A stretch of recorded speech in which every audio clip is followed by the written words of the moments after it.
പെണ്ണിൻ മനസ്സറിഞ്ഞ പൊന്നിൻ ശേഖരം 45 വർഷത്തെ സേവന പാരമ്പര്യവുമായി new mini gold and diamonds palace road Mattancherry.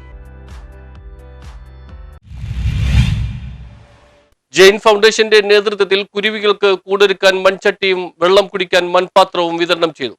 വംശനാശം സംഭവിച്ചുകൊണ്ടിരിക്കുന്ന കുരുവികളുടെ സംരക്ഷണത്തിന് ജെയിൻ ഫൗണ്ടേഷന്റെ നേതൃത്വത്തിൽ വിദ്യാർത്ഥികൾക്ക് കുരുവികൾക്ക് കൂടൊരുക്കാൻ മൺകലങ്ങളും പക്ഷികൾക്ക് ദാഹം അകറ്റാൻ വെള്ളം നൽകുന്നതിനായി മൺപാത്രങ്ങളും സൗജന്യമായി വിതരണം ചെയ്തു. പനയപ്പള്ളി ഗവൺമെന്റ് ഹൈസ്കൂൾ പ്രധാനാധ്യാപകൻ അബ്ദുൽ സത്താർ വിതരണോദ്ഘാടനം നിർവഹിച്ചു. ഫൗണ്ടേഷൻ ഡയറക്ടർ മുകേഷ് ജെയിൻ അധ്യക്ഷത വഹിച്ചു.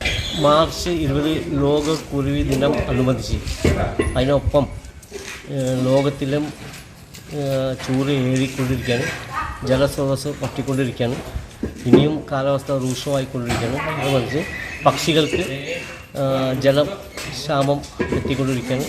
ശരിക്ക് വിദ്യാർത്ഥികൾക്ക് പക്ഷികളോടുള്ള മമത വളരാൻ വേണ്ടി പക്ഷികളുടെ കൂടും പിന്നെ പക്ഷികൾക്ക് ജലം ലഭ്യമാക്കാൻ വേണ്ടി മൺകലം വിതരണം സ്കൂൾ ചെയ്തിട്ടുണ്ട്. പനയപ്പള്ളി സ്കൂൾ മട്ടാഞ്ചേരി. സുധീഷേണായി പറവകളെ ആസ്പദമാക്കിയുള്ള ക്യൂസ് മത്സരം നടത്തി. പട്ടം പറത്തുമ്പോൾ പറവകൾക്ക് ഹാനികരമാവുന്ന നെയ്ലോൺ ടാങ്കിസ് നൂലുകൾ ഉപയോഗിക്കില്ല എന്ന സത്യപ്രതിജ്ഞയും അദ്ദേഹം കുട്ടികൾക്ക് ചൊല്ലിക്കൊടുത്തു. കവിയത്രി സുൽഫത്ത് ബഷീർ പക്ഷികളെക്കുറിച്ചുള്ള കവിത ആലപിച്ചു. NKM Sharif, Pankaj Asher, KP Lawrence എന്നിവർ സംസാരിച്ചു. News bureau, Mattancherry.